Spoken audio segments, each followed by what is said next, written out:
Today, we begin our 3-round 2026 NFL mock draft with trades. Today is going to be day 1, and tomorrow, just like the NFL draft, day 2 is rounds 2 and 3. Let's jump right into this. Below my face is my board. These are based on all 22 grades exclusively. If you guys follow me over on Patreon, you get the full list of over 300. On top of that, you get a breakdown of every single player as to why they're graded and a short description as to why they are where they are. If you see an asterisk next to a name, that means that they are due for a reevaluation based on the fact that I think they have taken a regression step and need to basically drop in the rankings. But I'm fully transparent. Let's jump right into this. If you guys are new, feel free to like, comment, and subscribe. Love you as always. I have teamed up once again with DraftKings Sportsbooks to bring you guys an incredible offer.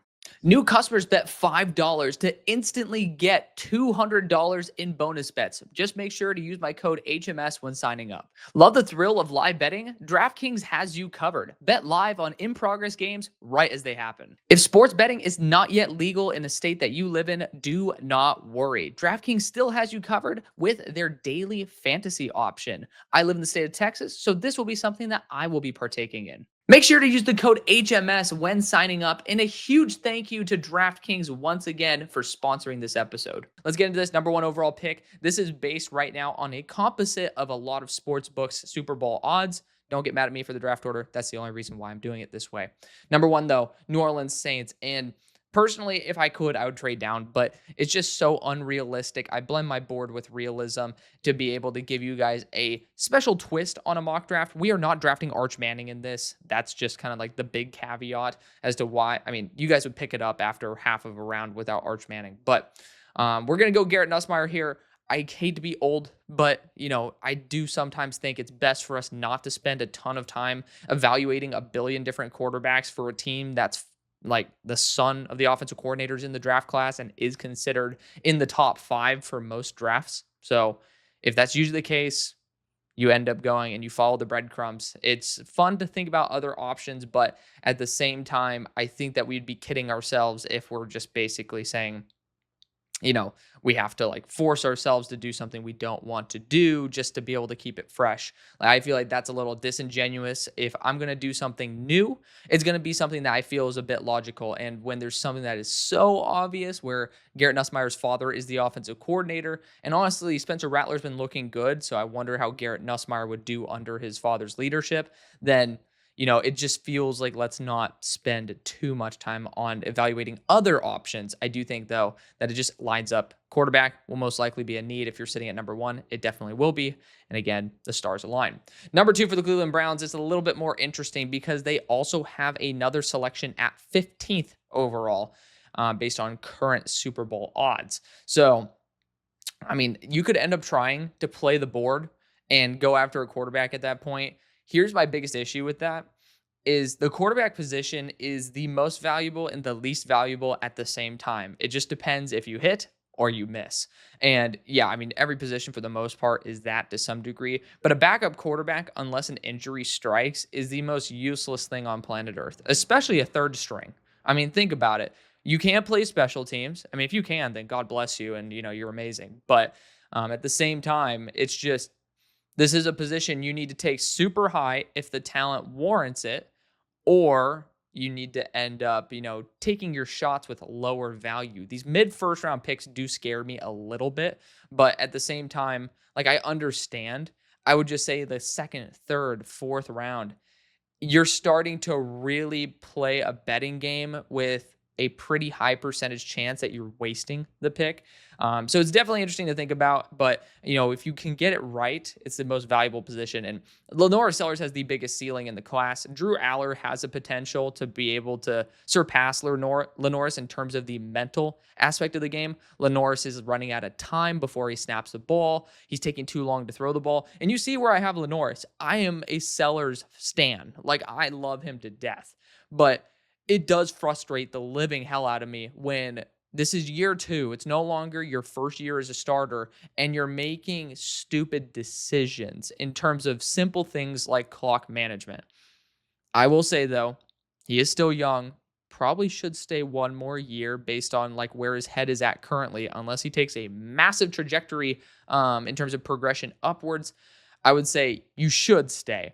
But I do think that, especially in the Brown situation where you can be a bit more patient, it's a great opportunity to get yourself somebody who has more talent than any other quarterback you have on your roster by a noticeable margin. He's super young and he is unique. You don't find a Lenore Sellers every year. I think he is far more mechanically sound than Anthony Richardson was. Anthony was dirting balls while he was ending up doing a rollout to the left. I still remember it. It's my least favorite play I ever saw of Anthony at Florida. He ended up being rolling out to the left. Receiver was actually open, threw it, dirted it into the ground because the mechanics just were not there.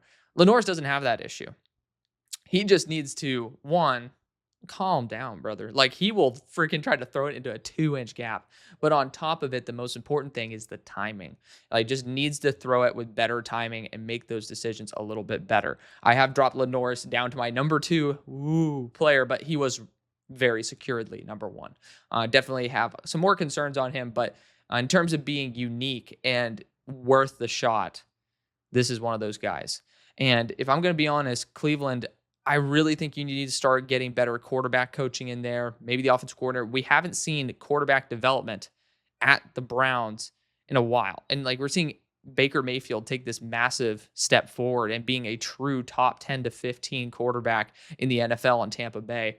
And that's what you could have had. And that's what he showed you he had in Cleveland. I don't know why you couldn't develop him further. And all the other quarterbacks so far that come through, I do worry about it. So Tom Brady said it very well. We evaluate quarterbacks with 32 to 1. I think we need to start saying we need to look at the organization, looking at these QB coaches, looking at these offensive coordinators and, head coaches for that part. And, really seeing, is this type of quarterback right for the system we have, or do we need to change the system? Number 3, Lenoris, I do think is the one to change the system. Number 3 for the New York Giants, this is a perfect place to trade out. The Jets are in a prime position to take a quarterback, and Fernando Mendoza does need to prove against a little bit better talent than ODU, and I think it was Kennesaw State that they just ended up playing. He's doing a great job. But I will say, even though he is my QB2, there's a lot more translatable tape for Drew Aller playing in this rather than, where Cal was last year with Fernando Mendoza. I really do like Mendoza. Again, QB2 versus QB3 here with Aller. But I do think the sample size for Aller is just a lot larger and is going to be a lot more attractive to teams, especially ones like the Jets that are up here in the north. So I feel like there's an opportunity here for teams to make very strategic moves if they want to. And I'm talking about like maybe the Colts want to make a move up. Damn. These Super Bowl odds have totally fucked my mind up because I was thinking there's some teams lurking in a couple picks. I mean, the Panthers are not out of the question here. If you're sitting at 6, again, like, what are we talking about with Bryce Young at this point? The Dolphins, I mean, you could jump your in-division rivals in the Jets and end up sniping a top-end option. If I'm going to be honest, I'm looking at it right now. The Giants could get the same exact player that I'm planning for them at 3 at number 7. And I'm a sucker for a discount for when it ends up screwing over somebody in somebody's division. Like, I'm spiteful like that. That's just the way I roll. I think the Dolphins are going to be going on rebuild mode. And yes, they need to get more than a quarterback. But I think we also need to start looking at the reality of the situation, which is every team that's going through a rebuild either is hyper conservative and goes after a very low end position, like, a defensive back, a defensive tackle, offensive lineman first. Or they go balls to the wall and are like, we need identity. Like, Tua, not the identity. And if you're sitting at number 7, shit's hitting the fan. And I sure as hell do not want to give the Jets their choice of quarterback. So we're going to be making a move up with the Dolphins. You can feel free to kind of make the trade itself more palatable to the Giants. But like, for me, I think we're going to get multiple 2s in the future. I don't know if you're going to garner we'll garner a 1. And feel free, again, if you don't like that 1 package, I know the Giants fans are going to love it, but if you don't like that future 1 package, you want to do a 2 and like a 2 and in the next year, like maybe you can end up doing a 1-3-2-3. It's not going to affect the mock draft. I know it can, but I highly doubt I'm trading a future 3rd in the 2nd round. So keep that in mind. But the Giants are getting an extra 3rd round pick as well. You could try to package it where you end up doing multiple 3rds. Do what you want to do. All right. I could end up just being that guy that's like, oh, I'm just going to get the trade through. I want to be able to understand some logic there. If I'm the Dolphins, yeah, giving a 2 and 3 in the future is very risky business. But at the same time, I ended up being able to move up, jumping my in division rival. And I get to go after a quarterback that is young, that is a true leader, that showed his willingness to go back to school and fight. Like, that's just how he rolls. Like, he will fight till he dies. Like, that's the way Drew Aller is, because if he came out last year, you cannot tell me that he would not have gone anywhere near Jackson Dart. That is the end of the first round. Like, this is somebody who literally said, and that's a Penn State mentality. Olu Fashanu did this as well, speaking of the Jets. It's like, this is also rubbing it in their face because, Drew Aller now is going in division to the Miami Dolphins right in front of the Jets, who could have paired up Aller and Fashanu again. But the Jets are sitting here at number 4 and like, shit, quarterback just went 1 through 3. Like, what the hell is going on here? And the real question is, do we just say we're rolling the dice and we think Nussmeier might be the one who's the odd man out in the group, and we got Aller going to a new system because they're going to be cleaning house? And again, we could end up talking about like a Tua trade as well that could probably garner back some type of draft capital. Feel free to drop your recommendations. Maybe it'll be like a conditional third, but this would end up being future capital, which maybe would end up making me feel a lot more comfortable about using that 2 and 3 if we can get a conditional third that can go to a 2 to a 1, depending on how that team approaches using Tua Tagovailoa. But I don't think you can pass on QB here. I think you have to go with what the cards were giving you, and this team doesn't have enough issues, in my opinion, to like legitimately make me terrified of taking a swing on a quarterback here. You're going to have an offense that's built on some sort of athleticism. So it's not the end of the world to not get Drew Aller, who, again, I have Mendoza above Aller, but Aller has a much better trajectory. You look over his career, development track, and then on top of that, he's built to play in the cold so far. We have yet to see Mendoza really do that at Cal. But again, we're gonna roll the dice. We're gonna go Mendoza at number 4. Number 5 for the Tennessee Titans. Yes, we went quarterback 1 through 4. That's how we work here. Number 5 though for the Titans. Honestly, Caleb Downs would be intriguing to bring up into the box and use him as a chess piece. Never a bad idea.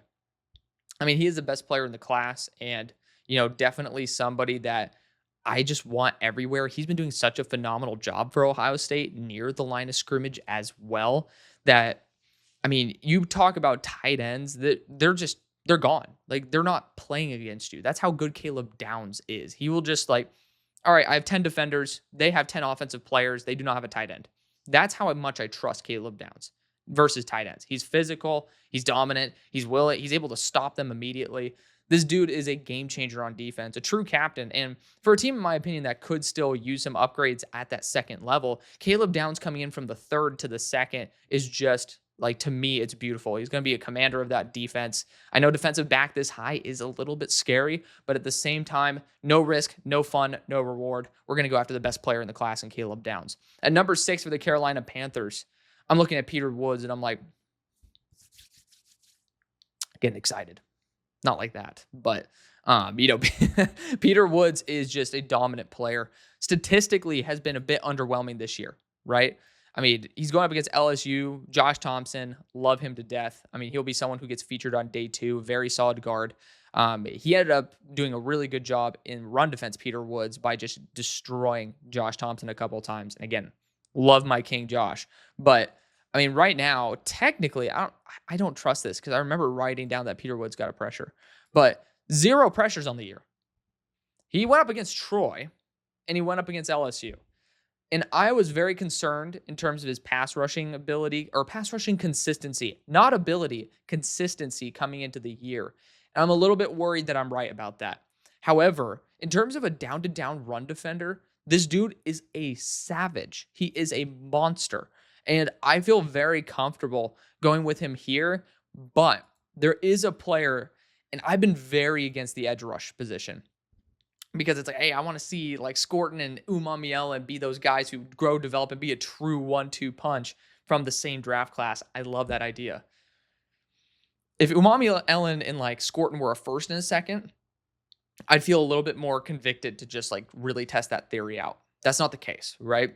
Granted, you guys ended up making some moves with Scorton. I think Umamielon was a result of certain trades as well. Feel free to correct me on that. That one I'm much less sure of. But regardless, you guys have ended up positioning yourselves in order to take these guys at lower value positions to where you don't have to say, there was a mock draft I ended up doing, and if you guys want some entertainment, feel free to go check me out, losing my mind on Fox's newest mock draft. But they ended up taking an edge rusher to the Texans, and it's like Danielle Hunter, Will Anderson. It's like, if you're either going to put a first rounder like in a depth rotation on a team that is not competing right now. If they were like the Eagles, for example, and you draft a first round edge rusher to the Eagles, and it's like, yeah, he's not going to get that much playing time, but like he's a damn good player. I understand it. But there's teams with like massive issues like the Texans that one of those is not going to be the edge rushing core. That's where I have a problem. This is not the case. And I've been saying this guy should get into the top 5 to 10 for a hot minute. It's time for me to stand on business. Ruben Bain Jr. is a freaking monster. 6'3", 275. Don't know why PFF's not pulling that information through. But I mean, first off, starts out the year annihilating one of the most consistent offensive line rooms in the entire country in Notre Dame. And then, I mean, they're supposed to destroy, I forget which Baptist college this is, but that's just what's going to happen. But again, just somebody who is dominant as a run defender, terrorizing as a pass rusher. I mean, this guy has both finesse and a power. This is somebody where honestly, I was debating this, like Cleveland at number 2. That's not a bad idea. The Titans at number 5. Not a bad idea at all. I'm going to go after Ruben Bain here. At number 7 for the Giants, you know the reason why I gave that hometown discount, didn't get that first round pick, that number 1? Because I'm getting the same freaking player here at 7. We got free, it's free real estate. But instead of real estate, it's freaking picks, bro. We're going to go Spencer Fano and get a cheaper deal. You pay him less. That's how you roll. You end up getting the same player, and you get free picks, and you screw over the team that is literally in your building. That's like Howie Roseman type shit. That's what you do. You see it happen in your division all the time. It's time to do some method acting and get in there and show who's boss. Spencer Fano, fantastic right tackle there out of Utah. Number 8 for the Las Vegas Raiders. Defensive interior has been putrid for them for a hot minute now, and it's time to get Peter Woods, get some stability. And again, he needs to improve as a pass rusher, but at the same time, being an every down terrorizer as a run defender, game. Like, that's something I appreciate. I don't know why Atlanta is number 9 in terms of Super Bowl odds. It makes me feel weird because they are a good team, like consistent running game, solid weaponry, young quarterback, like playmakers on defense in the secondary, and then young players in the edge core. Not going to like focus too much on that, but I will say at number 9, you could talk about QB here because I know a team that could be lurking here at number 10, and it's like, they're going to be looking at a QB.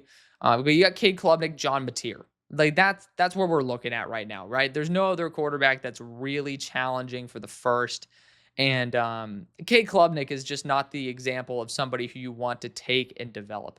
Mateer is. And if I'm being honest, Klubnik is so much closer to where the Colts are right now. Like, you are looking at Danny Dimes with Cade Klubnik. That's a solid spot to be. Right? Like, that's not a bad quarterback. For the Rams, the vision is Mateer. Here's where you end up being a little bit concerned. For the Rams, do you want to pass on a quarterback at 9 and try to move up over a team like the Steelers, who have a quarterback that's similar to Mateer right now, but aged 20 years in Aaron Rodgers? Or do you want to trade back here and end up grabbing Mateer if you can and end up trying to work the board that way? Now, I think that's going to be far better as an option. And if I'm going to be real, I kind of want to get a little bit ballsy with New England right here, because there's some good receivers in this class. Do not get me wrong. But to me, there's only one, and that's Jordan Tyson. And I'm looking at a team right now in the Patriots that absolutely needs a voice, like a true one on the boundary. Now, they can go after the edge rushers, be all cute in that. By all means, I'm not going to shame you for believing in that. But if I'm the Patriots, like, I really think Jordan Tyson needs to be the option. That being said, I don't see a team that's going to be threatening to take him. And so we need reason for a team to move up. Kenyon Sadiq, Not a bad guy to try to take in this range. And it's like, I just don't see a team that really would want to go after Sadiq. So it's like, I always take him in the top 10. I think he is just a superstar, but I just don't see the team that wants to do that. If I'm being honest though, I was just trying to like logic my way to moving out of this selection. I don't see a team that wants to move up. Like again, Jordan Tyson, absolutely. But I just don't see a team that's trying to threaten Tyson right now. Like, I don't see it. I don't see it at all. So I think the Rams are stuck and they're masterminds at what they do. And this is a free pick, right? This is free real estate. The Rams still ended up getting a guy that they really liked in last year's draft. They're not going to regret this. John Mateer has the arm talent and the mobility to be a true future player on this team that could end up being the franchise, like the face of the franchise for 20 years. I know it sounds ballsy to put him in the top 10, but when you see the throws that he makes, like he makes Tampa 2 coverage look like a bunch of peewee football players are just standing around and scratching their ass. I mean, this guy could just layer it over that the middle defender like it's nothing. Now, I don't like his overthrows, but he has some Aaron Rodgers to him. And I know that sounds so crazy. Some people are saying like Baker Mayfield with a little bit more juice, this and that. But I'm watching Aaron Rodgers as a Steelers fan, how he's playing right now. And that's how John Mateer would be if he just chills. Like he is just, and this is Washington State's fault, in my opinion. The poor dude had zero time, shitty ass blocking, and the dude was always on the run. So decision making wasn't really a thing for him. It was basically negate negative plays and try to use your crazy athleticism to make big positives. I think Mateer will continue growing and maturing into that, and that's perfect for what Sean McVay as well as Matt Stafford is going to do. I will toss in there, though. I know they went after, why am I forgetting his name? Tight end out of Oregon last year, Ferguson. Kenyon Sadiq is not a bad option here. I know they really like their receiving weapons. Number 10 for the Indianapolis Colts. I mean, we just might go batshit. I mean, you just can't trade back again. I was trying to have a team trade up. Where would the Colts try to go if they did not go after a quarterback here? Because that is certainly something where it's like, hey, we got a bunch of quarterbacks that went in the top 10. That's just based on how the draft odds ended up going. Usually they're more spread out through the top 20 to where you feel a lot more comfortable. But the sad thing about this class, guys, I mean, look at my top 10. Besides Remock, because I don't know what the hell Virginia Tech was doing. He finally played some left tackle reps, but that's after they ruined him at right tackle. But, Lamu, Woods, Thieneman, Miller, Tyson, Pookie Bear Lawrence, who, again, hasn't played a single team yet, so you can't even tell, even though he has like a 55% win rate. Fano, Tiernan, who has his struggles with Norris, and then Caleb Downs. This is not a good top end of the class. This is not a good draft class so far. 2027 looks like it is just like absolutely insane. And like I'm talking about the young players are doing phenomenally well. And the players who are supposed to do really well this year are looking underdeveloped. So I'm just going to say this is something where you could see the quarterbacks just go at the top. It's like, hey, there's not really much bang for my buck here at 10. And that's exactly how I'm approaching this. I'm going Cade Klubnik out of Clemson. Because this class gets scarily bad after these QBs. Scarily bad. It's good to see him bounce back versus Troy. He should have. I don't know why Troy was up 16 to something. But ended up actually having statistically a very solid game. But this is literally Danny Dimes on a 5-year contract, respectably cheap enough as well. Worth the shot, especially how expensive backup quarterbacks are now. This is going to be something that's a little bit more consistent with how you guys run your game. Number 11 for the Dallas Cowboys. I mean, again, talk about being in the perfect position for the Cowboys, not being one of these quarterback needy teams. We saw 6 go in the top 10. That's fucking nuts. I literally went on a rant talking about how invaluable the quarterback position is. God help us. But at number 11, there's definitely a lot of good positions to go and target here. The one guy who I think has done a phenomenal job for the Cowboys I did not see coming is the resurgence of James Houston, who is not in that like 270 range, which makes me feel like David Bailey could be on the menu. Like I really do like that. I'm going to look to see if a team would want to move up potentially for Jordan Tyson. And if that's the case, maybe I make a short range move here with the Patriots to make me feel a little bit more comfortable with how all this is going. Like, is there a team that's looking for Jordan Tyson? I mean, technically the Steelers could.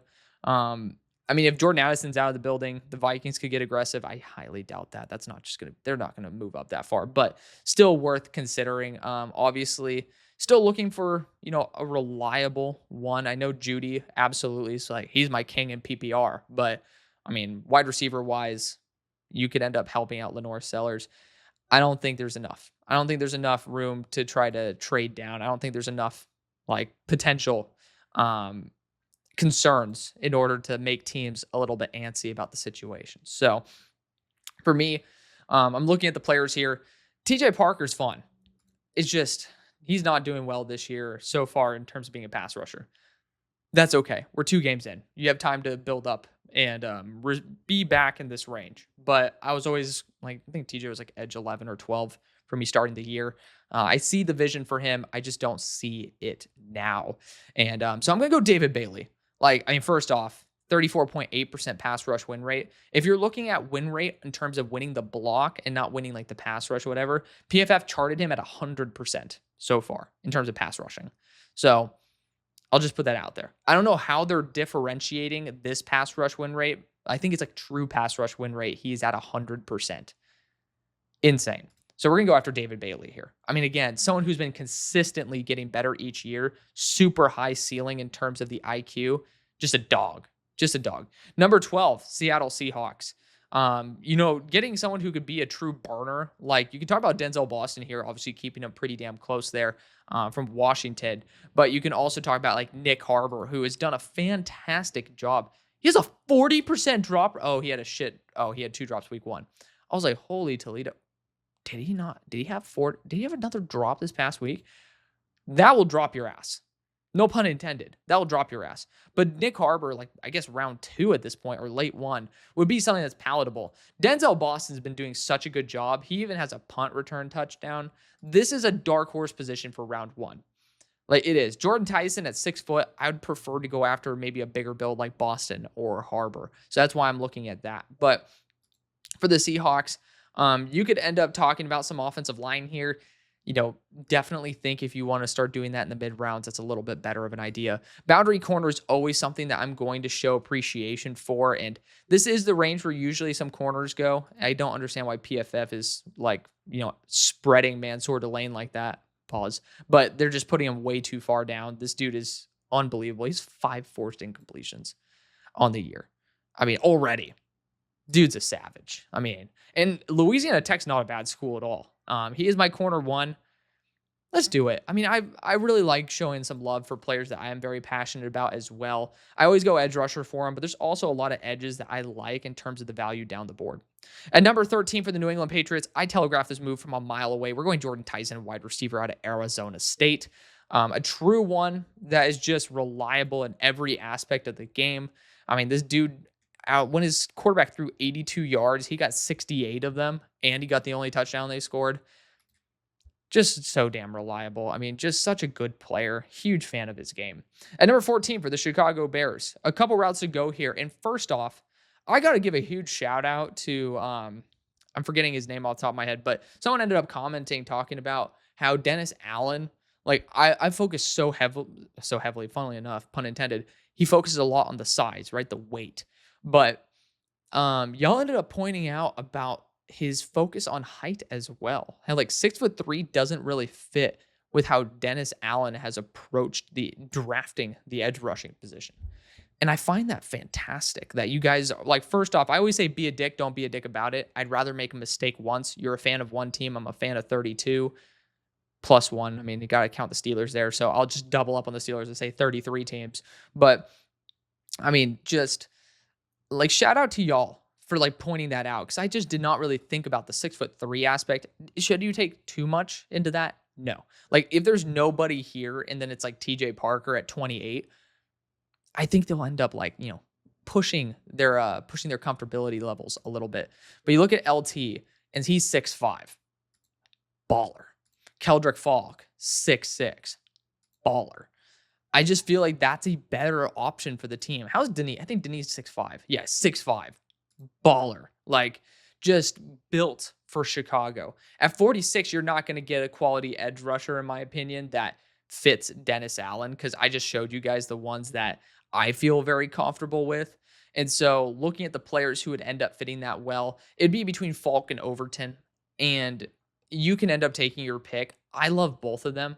I mean, Falk to me is a higher level run defender. And if I'm being honest, I think being like reducing mistakes in terms of whether it's like quarterback options and that is a little bit more valuable on the edge position than pass rushing for the Bears. And I think you can end up getting like, if Austin Booker gets healthy, I think he could end up being a lot better as a pass rusher. So I'm going to go Keldrick Falk here. Feel free to check my logic there. Running back absolutely should be on the board, but Jeremiah Love, part of me thinks that he's going to have some scary medicals with how often he hurdles people. I'm no doctor, but I just know, like, based on, how many times I've fallen, which is not that many, like, it's not fun. It doesn't feel good. So imagine if you're jumping legitimately 40 plus inches and then landing, and this dude just spams the hurdle all the time. There's a certain point where you got to say, like, how is your body feeling, bro? Like, I love him to death. No pun, I guess pun intended. I'll just put the pun in there. But it's a running back who has some concerns from my end in terms of the health. I'm never going to learn about that until I end up getting better and better in terms of my connection to the NFL. And also, get better with the connections I have right now to be able to understand medicals like that. But with Love, like it's a lower value position. There's a lot of really good running backs out there. And then to me, there's a question mark. So if I'm going to look at, hey, I'm not going to get somebody who can fit a true edge 2 in round number 2 and probably not round 3 versus I could potentially get somebody who's really good all the way. I mean, look at what happened with Krosky Merritt. I mean, he's a 7th round pick. Like, I just feel like the odds are far more heavily stacked in choosing the best player available to me, which was Keldrick Falk for the Bears. Just wanted to do that because it's so easy to go old but gold with Jeremiah Love. And number 15 for the Cleveland Browns, draft Lenore Sellers in round number 1. We might get cheeky and cute and go after Nick Harbor at the end of one with a trade up because we have pick 34 and I love to trade down with the Bills. Just spoiler alert for today's video. But I mean, they're doing a really good job so far weaponry wise. I want to go after offensive line. And I mean, the valuable position is that tackle spot. And I think the next best guy, because I love Tiernan. I got to see him versus real players, dude. I mean, you cannot let up 2 pressures week 1. Just that's something that I need to see you end up having a bit more consistency. And he's a really good player. I think he's a 1st round player. He will be. But Lamu, to me, I mean, he's already played UCLA.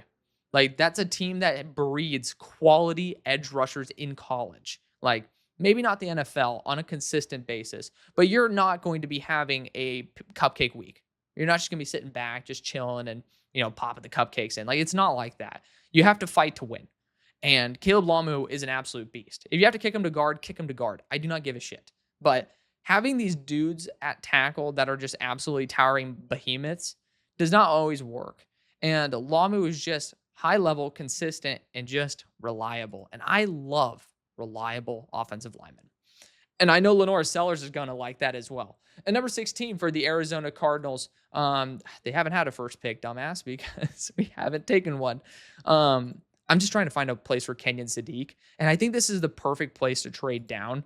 I don't feel very comfortable with the current situation of how all these guys are stacking up. The player I would like the most for the team, if I just wanted to go crazy here, would just be like, let's make the defensive interior batshit. And let's go Christian Miller.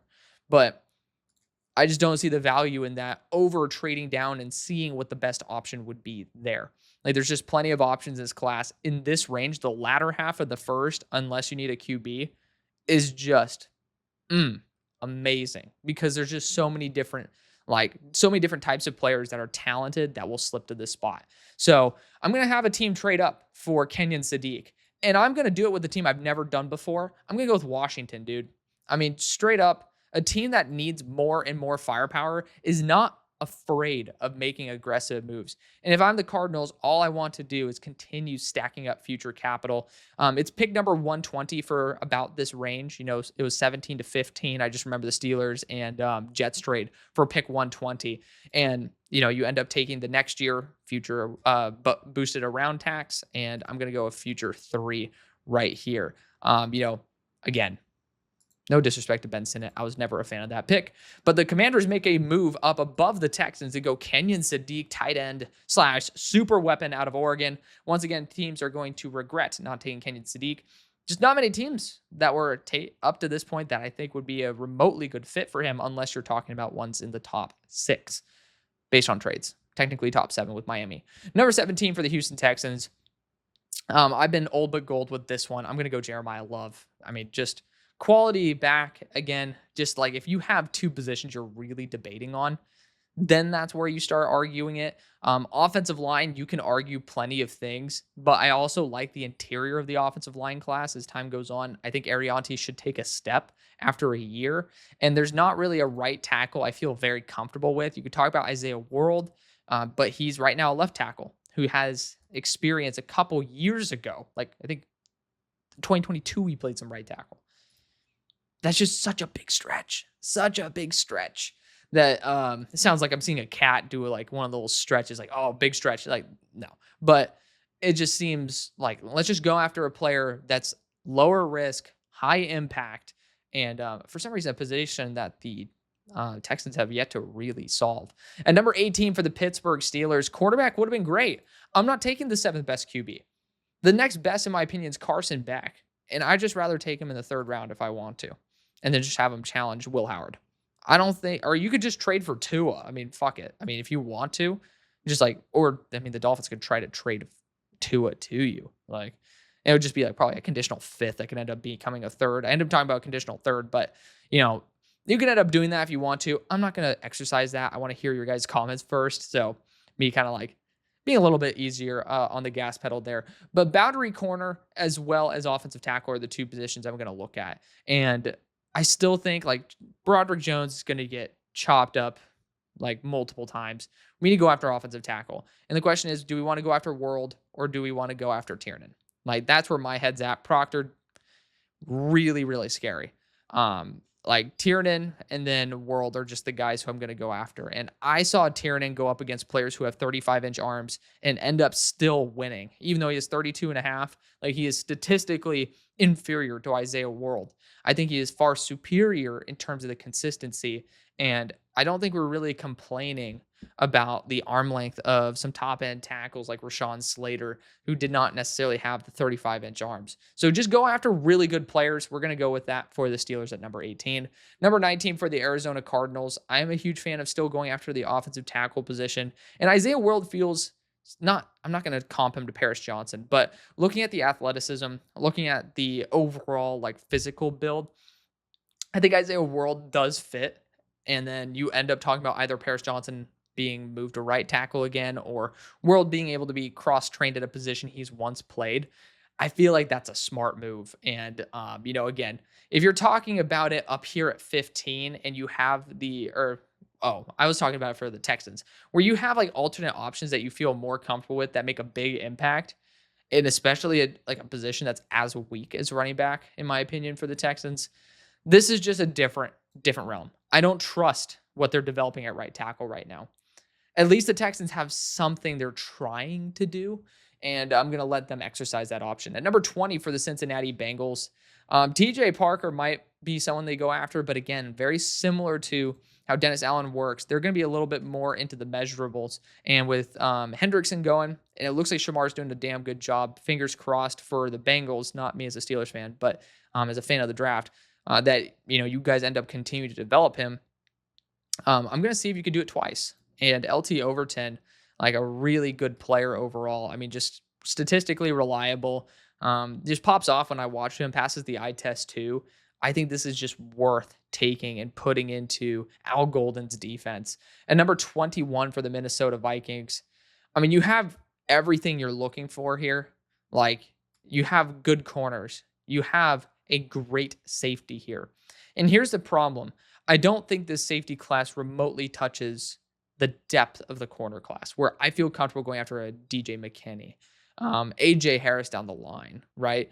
Dalen Everett. You can talk about Kilgore's a safety. I don't know why they list him. I mean, just because he plays some slot.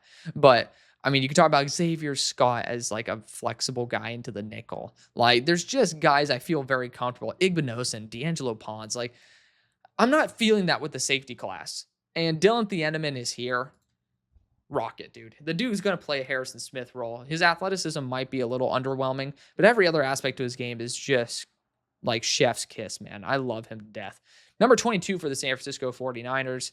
Again, just recently saw an edge rush pick to them, and it's like you're having to bench a first round player, like, or at least put them into a deep rotation, unless they're extremely complimentary to, Michael Williams. Seems like risky business for a team that definitely can upgrade at positions like the offensive line. And looking at the players here, CC Mauigoa is an easy target for me, just based on the consistency of play, the ability to play at right tackle or at guard. To me, I think he's more of a guard. But, just been a multi-year starter, just reliable player. I'm not selling you guys on it, am I? No, I'm not selling myself on it either. I'm not very comfortable with this pick right here. If I'm being honest, I don't really like where the Niners are situated. Like, especially based on all these players just reshuffling. I think this is a great opportunity for a team to move up. And for the Broncos, I definitely think that Christian Miller is the guy who I would want if I'm trying to move up with one of these teams. It's just not many teams are really going to be that aggressive for Christian Miller. I really like him. This is just a very solid defensive interior class that you just have to be fully sold on Christian the way I am. And I don't think people are going to be fully sold on Christian over Big Citrus, over Caleb Banks, over Darrell Jackson, over Zane Durant, who's been extremely unproductive this year. Very disappointing. Even though I did not love Zane Durant, it's just like, I really thought he'd be better in college. That's all I'll say. But this is a weird spot for the Niners. And TJ Parker's here. I do think the edge core, you're talking about Denis and TJ. These guys could also fly off. You're talking about the Buccaneers, the Lions, and the Chargers, and the Chiefs for that matter, and Ravens too, that are going to be looking to draft these players and end up boosting their overall edge cores. And the question is, which one would want it the most? And for me, I think the Chiefs, with like Felix not necessarily stepping up to the plate, and the Chargers really needing a future identity with where they're at in their edge core, are kind of the two teams that need to be the most aggressive. And I'm curious in terms of their draft capital. So Chiefs, pretty standard draft capital overall. Where are the Chargers at? I clicked the wrong one, dumbass. But also pretty much standard, right? So we're not really talking about much. The Chiefs have more to spare. Also, the Niners have a good amount here too. I think the Chiefs and the Niners need to make a move. You could try to rock the Chargers and play the future card on them because they're just higher risk. Be like, hey, we'll trade this. Give us a third, like 2/3, and we're gonna give you back, maybe our 4th round pick, or like pick 137 to, smooth the deal over, if you will. Feel free to toss in 175 as well. I feel like that's a smarter move because that 3, God forbid, knock on wood, the Chargers have something that goes on. There's going to be there's more risk with the Chargers, or at least the Chargers. There's less risk of them being a worse pick. I think there's going to be more consistency with the Chiefs and a higher chance that the Chargers are the better outcome. So I would end up dealing with the Chargers and go California team to California team. And we're going to go after an edge rusher here. TJ Parker definitely would be the intriguing option. Denis has been the more solid player so far. And so I'm going to be going after Dennis Sutton out of Penn State. This dude's a beast. Really love Denis. Also, Big Ten, going to, former Big Ten defensive coordinator, head coach. It feels a little bit better. But again, you have to jump in front of these teams that are going to be looking to lurk. At number 23 for the Denver Broncos. For me, I honestly am looking at Denzel Boston here and Carnell Tate. Denzel Boston feels like Vele in terms of the after the catch ability. I know Vele, crazy, but it is true. Vele was utilized a lot. I'm not saying Vele in terms of after the catch, but I'm saying Vele in terms of the build, and then Denzel Boston in terms of adding the after the catch effect as well. He feels such a solid pick here at 23. And I was criminally underrating him. I apologize for that. He looks a lot better in the eye test than I gave him credit for, and I'm going to give him the love he deserves. At 24 for the Rams, such a good place to be because not many teams are looking at corner here to where I feel comfortable trying to make a deal. And I'm seeing TJ Parker here. And I know that there are two teams that are like wanting TJ Parker right now. And that's going to be the Chiefs and that's going to be the Lions. And both teams have their respectable like pluses and minuses. If I'm the Rams, I'm going to just try to boost a team that I wouldn't see until the Super Bowl. So I'm going to deal with the Chiefs here. And again, the Chiefs are still going to end up getting the player that they want over Denis Dennis Sutton. They're going to just end up getting TJ Parker. So again, feel free to, manipulate this however you will. We're getting 2 spots closer. So I do think the value is going to be a little bit different. And based on the Rams already having picked 88, I feel a little bit more comfortable just doing a simple 114 to move up this range. Again, feel free to disagree with the trade value. We'll discuss it. TJ Parker, edge rusher out of Clemson's the selection there. High ceiling, definitely going to be somebody who needs to take some lessons from Chris Jones and all that, George Karlaftis. But TJ Parker, sky high ceiling. He just hasn't been productive as of late. Number 25 for the Tampa Bay Buccaneers. Would have loved an edge rusher. Again, whole entire reason teams ended up getting rich is because we wanted to take one there. But looking at how they can end up upgrading their team, tight end is one of them. I don't feel very comfortable with that at the moment. We could try to go the edge rushing route right now. The question is with who and with whom. And it would be Cassius Howell. I'm not sold yet on him being a first. I know a lot of people have him in their top 20s, but I'm not sold yet. And honestly, I feel like I want to try to move out of here. And I am seeing a team right now, like I'm seeing a couple teams that could be looking at defensive interior here. The Eagles trying to plan for Moro Jomo in a year, as well as Jordan Davis. The Cowboys as well, trying to deal with, trying to replace or trying to get some more firepower on the interior. Like there are teams in here that are looking to end up boosting their defensive interior. And one of them also is the Ravens. The Ravens do need extra pass rush help, but they are just so consistent sitting and waiting and just getting the right player. I'm going to go after maybe another wide receiver here. And looking at the options, I'm going to take a chance on Nick Harbor. I'm going to do it. I'm going to screw over my plans to be cute and then go up with the Browns. We're going to go after someone who could be truly special. It's a late first, but he's 6'5", 235. He's been a great deep threat. Had a tough start to the year in terms of drops, but this dude has been really, really solid with the ball in his hands. He's a really solid route runner. I'm going to just try to have him be the future 1/1A, 1B with a Mecca. At number 26 for the Detroit Lions, this is, again, a team that I really feel comfortable going the edge route, but this is Connor Lew all day, every day. Their interior offensive line needs help. Ragnow going big hit. You need to end up having identity there. 27 for the Niners.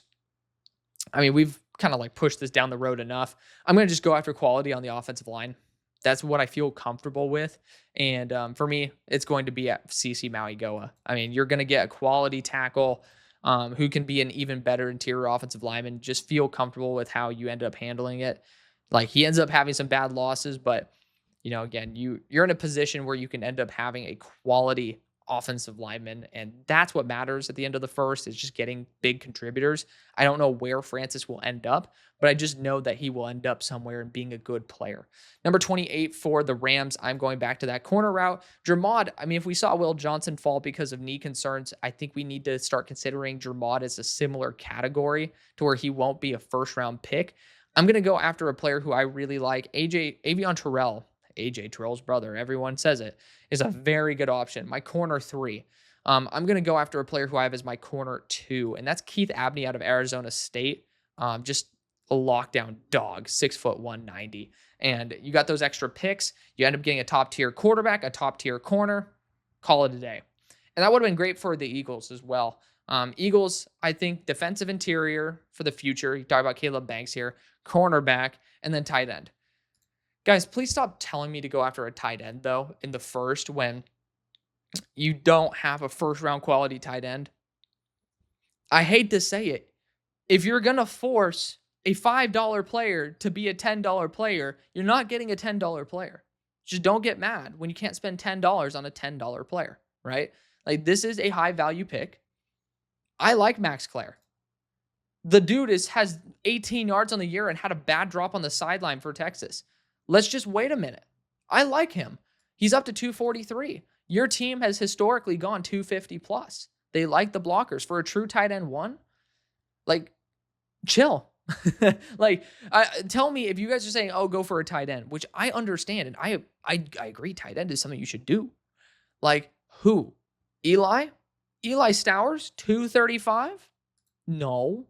Like, where do we go? Kitzelman, I love for y'all. That's like a second to third round player. And right now it's definitely more into day 3, but I'm just being a fan. Like, to me, the value's not there. So we need to look at cornerback and defensive interior. Edge is a dark horse position because are we paying Nolan 30 a year? Like, that's kind of the price right now. But you go after best player available. And the question is Coop going to the boundary? Because everyone says we need a corner too. You might have that on your team. You literally might. And you guys are notorious for sending picks and sniping players. So Denzel Ward. You know what? Screw you. We're trading for Denzel Ward. That's what we're going to do right now. Cleveland, we're going to do it as part of a trade package. So Cleveland's going to move up with the Philadelphia Eagles. And I think the Eagles are still going to have to give up. I think during the year they're going to do it. But they're going to do a pick swap during. Just don't overcomplicate it. We're going to overcomplicate it, but we're going to have that 100 pick along with this move up to go and end up getting Denzel Ward, who this is going to be a trade deadline deal. So it's just going to happen. But the Eagles end up getting their boundary corner too. You could suck it. Get out of my life. Get out of my hair. Get out of my life. But number 29, this is the move up I wanted to make with the Browns in the first place. Let's just imagine they did it a while ago. But I feel very comfortable right now looking at maybe some firepower, but also the corner position. You got to get physical, and it's like Jermod and Avion. I already talked about how I do have my medical concerns with Jermod McCoy. But again, when you're sitting here at 29, they do like athleticism, and Avion Trell has the ceiling. Just when you end up seeing him versus Darnell Washington, have a safety over the top. At number 30 for the Baltimore Ravens, Avion Trell would have been fun to replace Jair.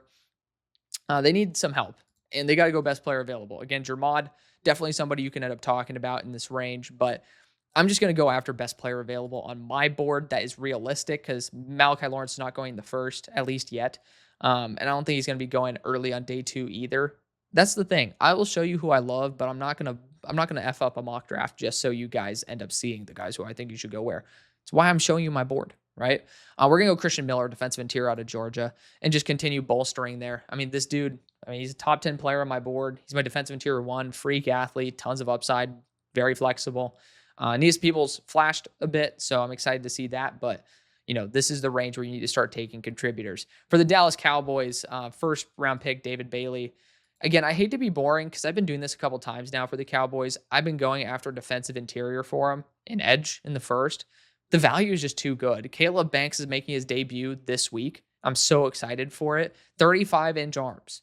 He just hasn't developed enough, but the end of the first, with this pick essentially being air quotes free, you got to do what you got to do. Caleb Banks out of Florida is the choice. And at 32 with the Buffalo Bills, and ending off this video, I still do want to make a move here, and I just don't want to screw over my Bills fans like that.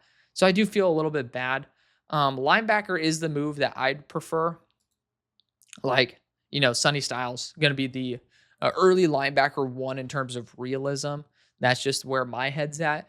But Philly could try to make a move up here if they wanted to as well. Like they did just make that move, which in the past, right? The compensatory 3rd and the 1st swap for the 2nd, right? Essentially, it's a move back like 2 spots. Let's just assume that's how they rolled it out, right? That's how my mind ended up working that deal through. Again, feel free to get your feathers ruffled and say, oh, Denzel Ward was traded for pick number 100. And then they just ended up doing the pick swap and you could toss something else in. Who gives a shit? But regardless, looking at the players who should be selected here, right? You got Big Citrus, very solid player. And just not many players. Like Chris Bell is the one that I do think gets kind of like swept under the rug a little bit. Mateo Uyunglele, definitely want to give him some love. Based on my board, the most realistic player that's available is, again, I just mentioned him, Chris Bell. Mekhi Lemon is a savage monster. Love him. You know what? The Bills can get more firepower. Josh Allen doesn't need to carry the whole time.